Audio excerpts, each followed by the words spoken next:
ہم حضور پاک صلی اللہ علیہ وسلم کی مکی زندگی میں جو واقعات پیش آئے ان پر کچھ روشنی ڈالیں گے۔ نبی اکرم صلی اللہ علیہ وسلم کو کم و بیش 40 سال کی عمر میں نبوت سے نوازا گیا۔ اس کے بعد آپ صلی اللہ علیہ وسلم مکہ معظمہ میں تقریباً 13 سال تک تشریف فرما رہے۔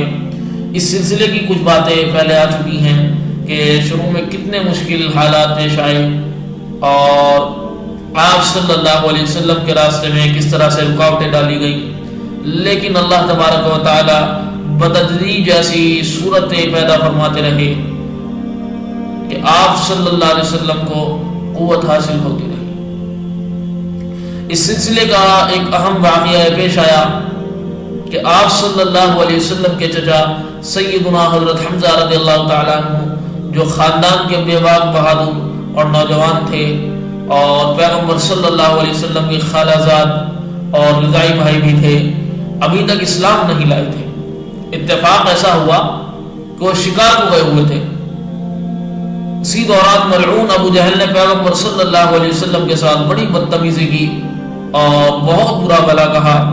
حضرت حمزہ رضی اللہ تعالیٰ عنہ جب شکار سے واپس تشریف لائے تو ایک باندی نے آپ رضی اللہ تعالیٰ عنہ کو ان سب واقعات سے آگاہ کیا کہ آج تو تمہارے بھتیجے کی ابو جہل نے بہت برائی کی۔ یہ سنتے ہی حضرت حمزہ رضی اللہ عنہ کو جلال آ گیا، تیر کمان ہاتھ میں تھاما، وہ لیے ہوئے سیدھے ابو جہل کے پاس گئے اور اس زور سے اس کو کمان ماری کہ اس کے سر سے خون جاری ہو گیا اور کہا کہ تم میرے بھتیجے کے ساتھ ایسا کرتا ہے، لہذا میں بھی آج سے انہی کے دین پر ہوں، اب تمہارے اندر ہمت ہو تو کچھ کر کے دکھاؤ۔ جس وقت سیدنا حضرت حمزہ رضی اللہ عنہ نے اسلام کا اعلان فرمایا تو پیغمبر صلی اللہ علیہ وسلم اور صحابہ کرام رضوان اللہ علیہ مجمعین کو بڑی تقویت ملی۔ ابو جہل کے حواریوں نے بدلہ لینا چاہا، ابو جہل نے خود ہی روک دیا کہ بات آگے مت بڑھاؤ اور کہا کہ واقعی میں نے ان کے بھتیجے کے ساتھ زیادتی کی ہے۔ نبی اکرم صلی اللہ علیہ وسلم حضرت حمزہ رضی اللہ عنہ کی بڑی قدر فرماتے، اسی لیے غزوہ احد میں جب ان کی شہادت ہوئی اور ان کے بدن کے ٹکڑے ٹکڑے کیے گئے تو آپ صلی اللہ علیہ وسلم کو بڑا صدمہ ہوا اور آپ صلی اللہ علیہ وسلم نے فرمایا تھا کہ قیامت کے روز شہیدوں کے سردار حضرت حمزہ رضی اللہ عنہ ہوں گے، یعنی آپ صلی اللہ علیہ وسلم نے حضرت حمزہ رضی اللہ عنہ کو لقب دیا سید الشہداء، یعنی شہیدوں کے سردار، اور پیغمبر صلی اللہ علیہ وسلم نے 70 مرتبہ ان کی نماز جنازہ پڑھی، ان کا جنازہ سامنے رکھا رہا اور دیگر حضرات کے جنازے لائے جاتے رہے اور ہٹائے جاتے رہے، تو یہ اسلام کے بہت جلیل القدر سپاہی، ان سے اللہ تعالیٰ نے اسلام کو بہت قوت عطا فرمائی۔ اسی سلسلے کا ایک اہم اور دلچسپ واقعہ پیش آیا کہ قبیلہ ازشنو کے ایک صاحب تھے، ان کا نام ضماد بن ثعلبہ تھا۔ یہ زمانہ جاہلیت میں جنات وغیرہ اتارنے یعنی جھاڑ پھونک کا کام کرتے تھے۔ یہ عمرہ یا کسی اور ارادے سے مکہ معظمہ آئے، اس اسلام مخالف ٹولی نے ان کو گھیر لیا اور کہا کہ ہمارے یہاں ایک عجیب شخص پیدا ہو گیا جو عجیب عجیب باتیں کرتا ہے اور تم علاج کر دو تو ہم تم کو مان جائیں۔ چنانچہ وہ شخص خود بخود پیغمبر صلی اللہ علیہ وسلم کی خدمت میں حاضر ہوئے اور کہا کہ میں ہوا وغیرہ کا علاج کرتا ہوں، اگر آپ صلی اللہ علیہ وسلم فرمائیں تو آپ صلی اللہ علیہ وسلم پر بھی آزماؤں۔ بہت سے لوگوں کو اللہ تبارک و تعالیٰ نے میرے ذریعے سے شفا دی ہے۔ تو پیغمبر صلی اللہ علیہ وسلم نے خطبہ پڑھ دیا، الحمدللہ نحمدہ ونستعینہ ونستغفرہ ونؤمن بہ ونتوکل علیہ ونعوذ باللہ من شرور انفسنا ومن سیئات اعمالنا من یہدہ اللہ فلا مضل لہ ومن یضلل فلا ہادی لہ ونشهد ان لا اله الا الله وحده لا شريك له الحمدللہ نحمدہ ونستعینہ۔ تمام تعریفیں اللہ تبارک و تعالیٰ کے لیے ہیں، ہم اسی کی تعریف کرتے ہیں اور اسی سے مدد چاہتے ہیں۔ ونؤمن بہ ونتوکل علیہ، ہم اس پر ایمان رکھتے ہیں اور اسی پر بھروسہ کرتے ہیں۔ ونعوذ باللہ من شرور انفسنا، اور ہم اپنے نفس کے شر سے پناہ چاہتے ہیں۔ ومن سیئات اعمالنا،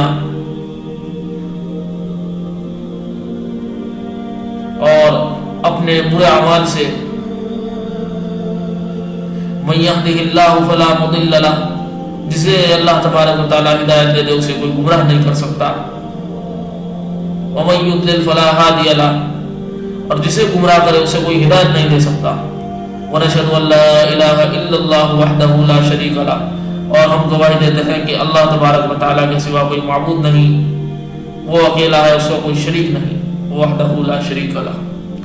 یہ خطبہ سنتے ہی ان کی آنکھوں میں پھٹی کی پھٹی رہ گئی.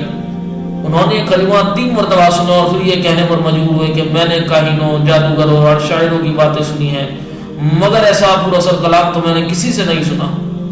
آپ یہاں فرما رہے تھے اور اس کی تاثیر سمندر کی تہ تک محسوس ہو رہی تھی، اور کہا کہ میں آپ کے ہاتھ پر اپنی طرف سے اور اپنی قوم کی طرف سے اسلام کی بیعت کرتا ہوں. حضور صلی اللہ علیہ وسلم کا علاج کرنے آیا تھا، خود ہی کا علاج ہو گیا. اب جن لوگوں نے بھیجا تھا وہ سوچ کر انتظار میں بیٹھے تھے کہ ذرا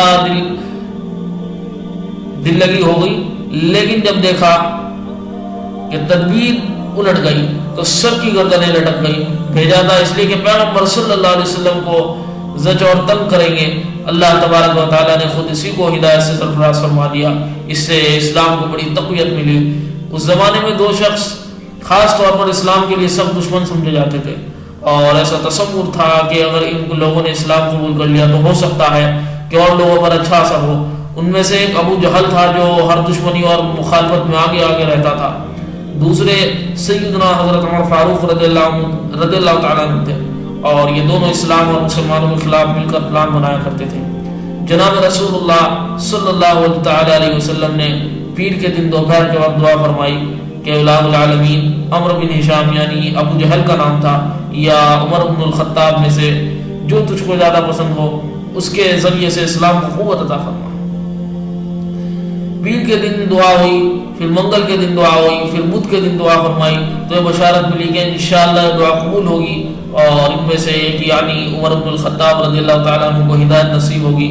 لوگوں کے لیے تصور سے باہر کی چیز تھی کہ عمر بھی اسلام لا سکتے ہیں، لیکن اللہ تبارک و تعالیٰ نے دل بدلنا کوئی مشکل تو نہیں ہے. ایک مرتبہ کا واقعہ ہے کہ ابو جہل نے برملا اعلان کیا کہ جو شخص محمد صلی اللہ علیہ وسلم کو شہید کر دے گا میں اس کو 100 اونٹ دوں گا. حضرت فاروق اعظم رضی اللہ عنہ وہاں موجود تھے. انہوں نے اس سے قسم لی کہ تم جھوٹ تو نہیں بول رہے ہو، کبھی واقعہ پیش آ جائے تو اور تم دغا دے جاؤ. تو ابو جہل نے یقین دلایا. جب ضمانت ہوگی تو حضرت فاروق اعظم رضی اللہ عنہ تلوار لے کر آپ صلی اللہ علیہ وسلم کے قتل کے ارادے سے نکلے. 100 اونٹوں کے لالچ کے ساتھ ساتھ دل میں حضور صلی اللہ علیہ وسلم کی دشمنی بھی تھی. راستے میں نعیم نامی ایک صاحب سے ملاقات ہوئی. انہوں نے معلوم کیا کہ کہاں جا رہے ہو. تو حضرت عمر رضی اللہ عنہ نے فرمایا کہ آج ان کا کام تمام کروں گا، بڑی مشکلات کا سامنا ہو رہا ہے، ہمارے پورے خاندان، قبیلے اور شہر میں عجیب انتشار دیکھنے میں آ رہا ہے. نعیم نے کہا کہ اس پہلو پر بھی غور کیا کہ ان کا خاندان بنو ہاشم ہے، بدلہ لینے پر آ گیا تو کیا ہوگا. تو اس کو سمجھنے کے بجائے کہنے لگے کہ معلوم ہوتا ہے کہ تم بھی صحابی یعنی بددین ہو گئے. انہوں نے کہا کہ مجھے تو چھوڑو، اپنے بہن اور بہنوں کی خبر گیری کرو. حضرت سعید بن زید رضی اللہ عنہ حضرت عمر رضی اللہ عنہ کے بہن اور عشرہ مبشرہ میں سے ہیں. حضور صلی اللہ علیہ وسلم نے ان کو جنت کی بشارت دی، اور بہن فاطمہ بنت الخطاب بھی اسلام لے آئی ہیں. حضرت عمر رضی اللہ عنہ کو جلال آ گیا اور کہا کہ کیا واقعی یہ لوگ بھی اسلام میں داخل ہو چکے ہیں. اب حضور صلی اللہ علیہ وسلم کے گھر جانے کے بجائے بہن اور بہنوئی کے گھر کی جانب چل پڑے. جب پہنچے تو دروازہ بند تھا، اور حضرت خباب بن الارت رضی اللہ تعالیٰ عنہ ان دونوں صاحبان کو قرآن پاک پڑھا رہے تھے. انہوں نے کچھ پڑھتے ہوئے سن لیا، اور بہن کو بھی احساس ہوا کہ عمر آئے ہیں اور جلال میں ہیں. تو حضرت خباب بن الارت کو جلدی سے ایک کوٹڑی میں چھپایا اور آ کر دروازہ کھولا. تو اندر داخل ہو کر معلوم کیا کیا تم لوگ بھی بددین ہو گئے ہو. حضرت سعید بن زید رضی اللہ عنہ نے کہا کہ بددین کیا ہوتے، ہم نے اسلام قبول کر لیا ہے اور اللہ کے ایک ہونے کی گواہی دے دی. تو حضرت عمر رضی اللہ عنہ ان کو مارنے کے لیے تل گئے، اور ان کو مارنے ہی لگے تو بیوی سے دیکھا نہیں گیا. وہ بیچ میں آ گئی، چونکہ غصے میں تھے، اور آدمی غصے میں آپے سے باہر ہو جاتا ہے. تو اپنی بہن کو بھی مارا، جس سے خون نکل آیا. چونکہ وہ بھی انہی کی بہن تھی، ان کے اندر بھی ایسے ہی جذبات تھے. انہوں نے برملا کہا کہ دیکھو عمر کچھ بھی ہو جائے اور چاہے تم ہماری بوٹی بوٹی کر دو، لیکن ہم اللہ کی وحدانیت اور پیغمبر صلی اللہ علیہ وسلم کی غلامی سے باہر نہیں آ سکتے. تو حضرت عمر رضی اللہ عنہ نے کچھ سوچنے کی کوشش کی اور کہا کہ تم یہ بتلاؤ کہ جب ہم آئے تھے تو تم کیا پڑھ رہے تھے؟ لاؤ میں بھی دیکھوں گا. حضرت فاطمہ رضی اللہ عنہ نے فرمایا کہ تم اس قابل نہیں کہ تم اسے چھو بھی سکو، تم ناپاک ہو، پہلے غسل کر کے آؤ پھر ہاتھ میں لو. چنانچہ غسل کر کے آئے اور ہاتھ میں لے کر اس کو پڑھنا شروع کیا تو دیکھا کہ سورہ طٰہٰ ہے. جب اس کی تلاوت کی تو پڑھ کر بے قابو ہو گئے. ادھر حضرت خباب بن ارت رضی اللہ عنہ پردے سے نکل کر آئے تو فرمایا عمر خوشخبری قبول کرو، تمہارے بارے میں پیغمبر صلی اللہ علیہ وسلم کی دعائیں تھی اور وہ قبول ہو چکی ہے. حضرت عمر رضی اللہ عنہ نے کہا کہ مجھے حضور صلی اللہ علیہ وسلم کی خدمت میں لے چلو. چنانچہ پیغمبر صلی اللہ علیہ وسلم کو کوہ صفا پر دار ارقم یعنی حضرت ارقم بن ارقم رضی اللہ عنہ کے مکان میں ہے. یہ حضور صلی اللہ علیہ وسلم کا مرکز تھا جس کا دروازہ بند رہتا تھا. تو حضور صلی اللہ علیہ وسلم وہاں پر تشریف فرماتے. حضرت عمر رضی اللہ عنہ تشریف لے چلے. لوگوں نے بند دروازے سے دیکھا کہ عمر آ رہے ہیں. دیکھتے ہی لوگوں کو تشویش ہوئی کیونکہ ان کی شدت مشہور تھی. پیغمبر صلی اللہ علیہ وسلم نے فرمایا یہ فکر مت کرو. اور جو صحابہ رضی اللہ عنہم وہاں موجود تھے انہوں نے بھی فرمایا کہ مت ڈرو، دروازہ کھول دیا جائے، اگر اسلام لے کر آتے ہیں تو بہت اچھی بات ہے، ورنہ تو اللہ مالک ہے.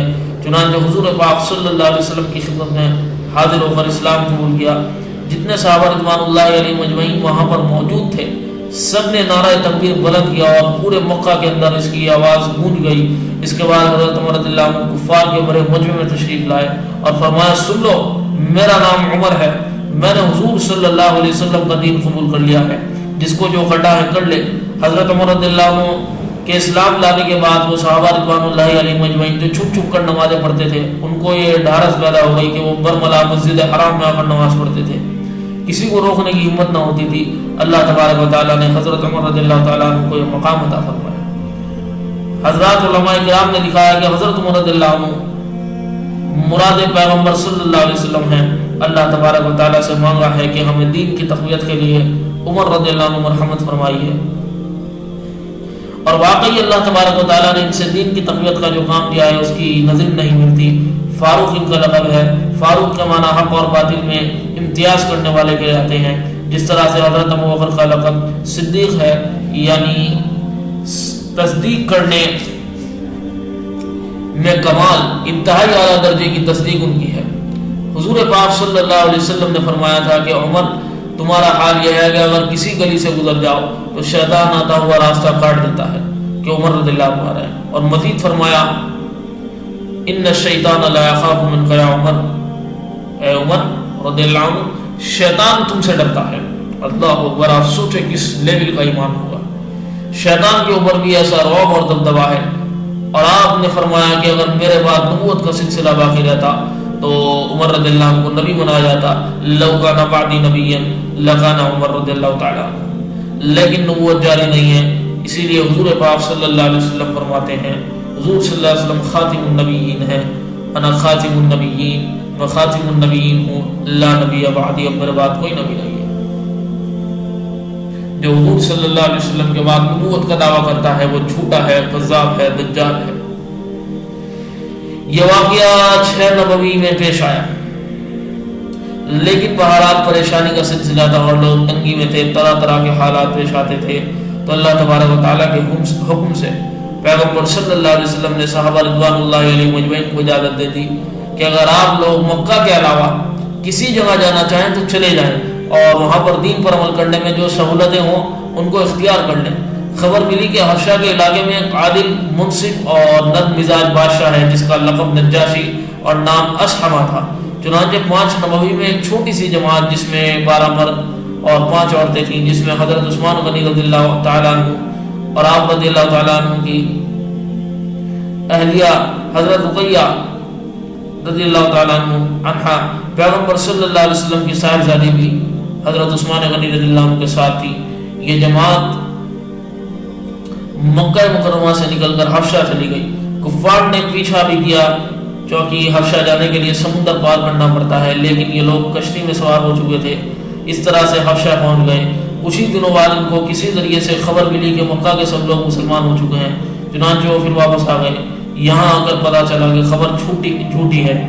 پھر نبی اکرم صلی اللہ علیہ وسلم نے فرمایا کہ ابھی بھی اگر کوئی جانا چاہے تو جا سکتا ہے، ہماری جانب سے کوئی رکاوٹ نہیں۔